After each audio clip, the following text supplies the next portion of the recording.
Hello, સ્વાગત છે તમારું આપણી યુટ્યુબ ચેનલ ટોપર્સ ફેક્ટરીની અંદર. સૌથી પહેલાં તો મારે તમને બધાને કોંગ્રેચ્યુલેશન્સ કહેવું છે કે તમને એક એમબીબીએસની સીટ મળી છે. લાખો હજારો વિદ્યાર્થી ફાઇટ કરતા હોય છે કે એમબીબીએસની સીટ માટે, અને એમાંથી ગણેલા વિદ્યાર્થીઓને મળતી હોય છે. તો તમને મળી છે, તમારા દીકરાને કે દીકરીને મળી છે, તો સૌથી પહેલાં કોંગ્રેચ્યુલેશન્સ.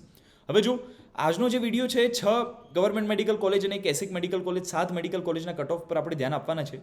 પણ એનાથી સૌથી મહત્વની વાત જે હું લાસ્ટમાં કરવાનું છું કે તમને મળેલી કોલેજ તમારા માટે બેસ્ટ છે કે નહીં એને કન્ફર્મ કરવી કે પછી સેકન્ડ રાઉન્ડમાં આગળ વધવું. જો નિયમ તમને બધાને ખબર છે, પણ એક વસ્તુ ધ્યાનમાં રાખજો, તમને મળેલી કોલેજ સાચે બેસ્ટ છે કે નહીં એ ચેક કરવી બહુ જરૂરી છે. હું પોતે ફાઇનલ યર મેડિકલ સ્ટુડન્ટ છું અને લગભગ બધી medical college, government, GMERS, private, હમણાં જે લાસ્ટ પ્રાઇવેટ ઓપન થઈ ત્યાં સુધી બધી જગ્યાએ મારા મિત્રો કે મારા જુનિયર્સ કે સિનિયર ઘણા બધા ઓળખીતા છે. હવે મેં એવા વિદ્યાર્થીઓને જોયા છે કે જે ટોપની ગવર્મેન્ટ કે જીમર્સમાં બેઠા હોય અને તો પણ રડતા હોય કે યાર આ શું પસંદ થઈ ગઈ મારાથી. જો એમબીબીએસનું સિલેક્શન ખાલી આ રીતે રાઉન્ડ પસાર થઈ જાય ને એ રીતે નથી હોતું. આપણે 5.5 વર્ષ એક જગ્યા પર રહેવાના છીએ. આપણું આખું કરિયર, આપણા 5.5 વર્ષ આપણા ફેમિલીથી દૂર છીએ, આપણા પૈસા બધું આના પર લાગેલું છે. ખ્યાલ આવ્યો? તો તમે ખાલી એમ જોશો ને કે કોલેજનું નામ મોટું છે ને હું પસંદ કરી લઉં, એવું નથી હોતું. તમારા માટે કોલેજ પસંદ કરવી એ બહુ મહત્વની વસ્તુ છે ને એને એ ટુ ઝેડ માહિતી તમારે જાણવી જોઈએ. કઈ રીતે શું કરવાનું એવું પાછળથી કહીશ. એકવાર આપણે કટ ઓફ પહેલાં એકવાર નજર મારી લઈએ. જો 7 મેડિકલ કોલેજ જોવાના છે, એની અંદર દરેક સીટ પીડબ્લ્યુડીની જે કટ ઓફ છે બધા જ આપણે ચેક કરવાના છે. ટોટલ આ 7 મેડિકલ કોલેજીસ છે. ઘણા લોકો સમજે કે છે એસિક જે છે એ ગવર્મેન્ટ કોલેજ છે, એટલે સ્ટેટ ગવર્મેન્ટ, એવું નથી હોતું. એસિક મેડિકલ કોલેજ જે છે એ સેન્ટ્રલ ગવર્મેન્ટની છે, પણ એની અંદર સ્ટેટ કોટા હોય છે. એ અલગ મુદ્દો છે, પણ આપણને અત્યારે 7 કોલેજો આપણને મળે છે સ્ટેટ કોટાથી, એની આપણે ગવર્મેન્ટ કોલેજની વાત કરીશું. બીજે મેડિકલ કોલેજનું આ રીતે કટ ઓફ છે. જો હું એકના બોલતો રહીશ તો તમારો ટાઈમ મારો ટાઈમ બંનેનો વેસ્ટ થશે. હું કોઈ યુટ્યુબર નથી કે મને વોચ ટાઈમનો બુક છે કે હાથે, બરાબર? તો પણ તમને સારું લાગે લાઈક કરજો પાછા. જો બીજે મેડિકલ કોલેજ જે છે એનું કટ ઓફ તમે જોઈ શકો છો. આ રીતે જો પહેલાં જે છે ઉપરનું છે, બીજું ઈડબ્લ્યુએસ, પછી એસઈબીસી એટલે ઓબીસી છે, પછી એસસી છે, પછી એસટી છે, અને લાસ્ટમાં પીડબ્લ્યુડીના માર્ક્સ છે. બરાબર? એકવાર ધ્યાન આપજો, હું દરેકના બોલું નહીં, પણ આ રીતે બતાવી દઈશ. એટલે તમારે ફોટો ખેંચી લેવાનો અને સ્ક્રીનશોટ લઈ લેવાનો, અથવા તો અમારી ટોપર્સ ફેક્ટરી એપ્લિકેશન છે એની અંદર મેં આને ફ્રીમાં નાખેલું છે, એની પીડીએફ, તો તમે ત્યાંથી પણ જોઈ શકો છો. બરાબર છે? ચલો, તો આ રીતે જો ભાઈ ડાયરેક્ટ એપ્લિકેશનમાં ના જતા, ઘણી બધી વસ્તુઓ બાકી છે વાત કરવાની. ઓકે, પહેલાં ગવર્મેન્ટ મેડિકલ કોલેજ આપણે બીજે જોયું, હવે વડોદરા છે. આ વડોદરાનો ફોટો છે, આને સ્ક્રીનશોટ લઈ લેજો અથવા તો માર્ક કરી શકો છો. પછી છે આ Surat, government medical college Surat. બરાબર છે? આ જોઈ શકો છો તમે, બધા જ કટ ઓફ એના નાખેલા છે. પછી આપણે જોયું છે પીડીયુ મેડિકલ કોલેજ રાજકોટ, બહુ જ સારી મેડિકલ કોલેજ છે. મારા 3-4 મિત્રો મારી જ બેચના, સેમ બેચના ત્યાં ભણી રહ્યા છે. બરાબર? કંઈ કામ હોય તમને લાગે મળે તો મને કહેજો ચોક્કસથી કમેન્ટમાં. ઓકે, પછી એમપી શાહ મેડિકલ કોલેજ, બરાબર, એ પણ બહુ સારી કોલેજ છે. એની થોડી મેથ્સ સિસ્ટમ અને રેગિંગના કિસ્સા થોડા અલગ હતા પહેલાંના જમાનામાં, અત્યારે બધું સારું છે. એટલે ચેક એકવાર તમે જતા પહેલાં એની ઇન્ફોર્મેશન વાંચી લેજો. એની ઇન્ફોર્મેશન હું તમને કહું દરેક medical college. Okay, government medical college Bhavnagar, બહુ સારી મેડિકલ કોલેજ છે, જૂની છે, અને કટ ઓફ વગેરે તમારા સામે સ્ક્રીન પર છે. ઓકે, એસિક મેડિકલ કોલેજ, ઘણા લોકો પૂછતા હોય છે કે આ નવી મેડિકલ કોલેજ ખુલી છે એમાં લઈ લો. જો મને પર્સનલી તમે પૂછો ને, મારો સગો ભાઈ, નાનો ભાઈ કે મારી બેન જતી હોય ને, તો હું શું કહું કે જો તમે અફોર્ડ કરી શકતા હોય, જો તમે 3-4, તો 16માં જવાય. એનું રીઝન તમને કહું, કોઈ પણ નવી મેડિકલ કોલેજ બને, આ સેન્ટ્રલ ગવર્મેન્ટની કોલેજ છે, બહુ સારી છે, પણ તમારે જોવું પડે, કેમ કે એના બોન્ડ્સથી લઈને દરેક વસ્તુઓ એકવાર તમારે એની અંદરથી પસાર થવું પડે. સાથે એક વસ્તુ ધ્યાનમાં રાખવાની છે કે જેટલી જૂની મેડિકલ કોલેજ હોય ને એ સારી. જૂની એનો મતલબ એ નહીં કે ભાઈ તમને અત્યારે આ પહેલી બીજી બેચ છે, મારા ખ્યાલથી બીજી બેચ છે, તો બીજી બેચમાં તમને થોડા પ્રોબ્લેમ ફેસ કરવા પડે. ભલે એમ્સ હોય, તમે સમજો છો, હજુ સ્ટ્રક્ચર એના બધા બની રહ્યા છે, ધીમે ધીમે ડેવલપ થાય, હે ને, દરેક વસ્તુ સ્ટાફથી લઈને દરેક વસ્તુ. તો નવી કોઈ પણ મેડિકલ કોલેજ છે, મિનિમમ હું એવું વિચારું છું કે 10 વર્ષ મિનિમમ થઈ ગયા હોય ને તો એ કોલેજ બેસ્ટ છે. બરાબર? બાકી તમે 3-4 કે હજુ કોઈ બેચ પાસ આઉટ નથી થઈ એમાં જાઓ છો, તમને થોડું સ્ટ્રગલ થઈ શકે છે, પણ બધી કોલેજ પસંદગી પહેલાં પૈસા પહેલાં જોવાના. બરાબર છે? પૈસા પહેલાં, કારણ કે લાસ્ટમાં કામ લાગે છે આપણને. ચર્ચા કરીએ આપણે લાસ્ટમાં. ઓકે, હવે સૌથી મહત્ત્વનો જે વિડીયોનો જે પોઈન્ટ છે અત્યારે આવે છે કે તમને કોલેજ અલોટ થઈ છે એ બેસ્ટ કહેવાય કે નહીં, એ મારું ડિસિઝન અહીંયા ફાઇનલ કરી દો. જો હું તમને કહીશ, મોટાભાગના લોકોનું હું તમને સમજાવું, પહેલાં શું કરે, ગવર્મેન્ટ નાખે, પછી જીમર્સ, અને પછી પ્રાઇવેટ, પછી પહેલા રાઉન્ડમાં ભાગ લે, પછી બીજા, પછી ત્રીજા, અને આ રીતે જે ઉપર આવે લે. એવું ના હોય સાહેબ, એવું ના હોય. તમારે કોલેજની પસંદગી જે છે એ આ રીતે ના કરવાની હોય. જો બધી ફીસ જુઓ પહેલાં તો. ટોટલ ફીસ એટલે શું? યુનિવર્સિટી ફીસથી લઈને દર વર્ષે તમારે એ પણ જોવાનું છે કે ભાઈ હોસ્ટેલની ફીસ દર વર્ષે વધતી હોય. ખ્યાલ છે ને તમને? હોસ્ટેલની ફીસ દર વર્ષે વધે, તો હોસ્ટેલની મેસની ફીસ દર વર્ષે વધે છે. કેટલા ટકા વધારો કરે છે આ લોકો દર વર્ષે? કોઈ કોલેજ 10% કરતી હોય, કોઈ 12%. આ બધું આખું બજેટ બનાવવું પડે. યુનિવર્સિટી 1200 રૂપિયા છે કે 50,000, એ આખું ચેક કરો. બીજા નાના મોટા ઘણા ખર્ચા હોય છે, તમને ખ્યાલ ના હોય તો કહું, ફરજિયાત હોય છે, બરાબર, ઘણા ખર્ચા, એ બધાનું આખું લિસ્ટ બનાવો. પછી તમારે એકેડમિક્સ ખાસ વસ્તુ છે, જો ભાઈ ટીચિંગ કેવું છે, દરેક વસ્તુને ધ્યાનમાં લેવી પડે, નાનાથી મોટી દરેક વસ્તુ.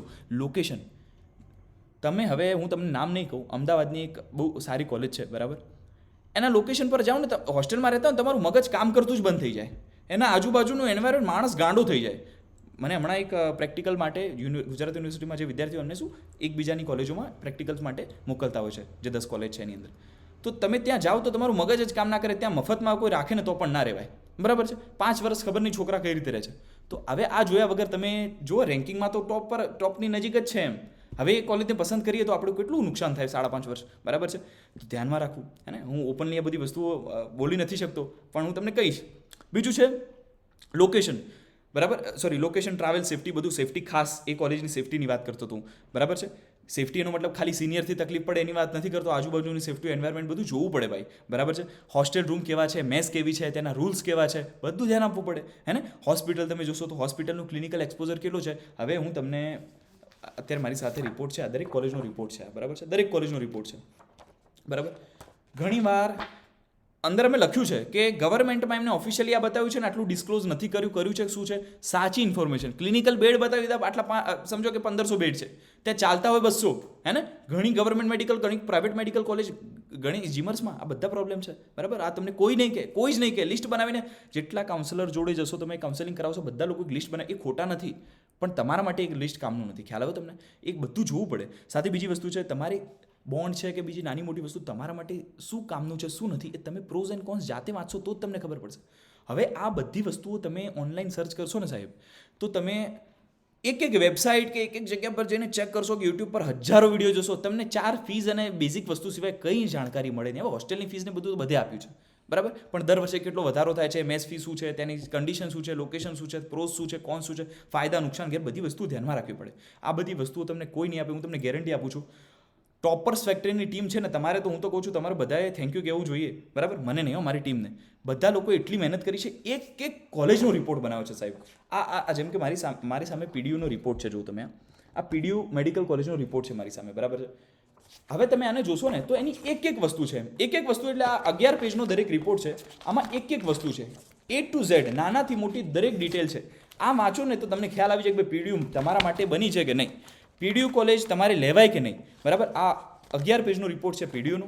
એ જ રીતે આ છે વડોદરા માટેનો, બરાબર છે, આ છે બીજે માટેનો, આ ભાવનગર, હે ને, આ છે એમપી શા માટે, અને આ લાસ્ટમાં છે સુરત, બરાબર, અને આ એસિકનો પણ છે, બરાબર. હવે એસિક મેડિકલ કોલેજ નવી છે, એની ઇન્ફોર્મેશન તમને ક્યાંય નહીં મળે, આમાં મળશે, બરાબર. બીજું, આની ઇન્ફોર્મેશન કોઈ 4 માણસોને પૂછીને કે રેન્ડમલી લખેલી નથી સાહેબ.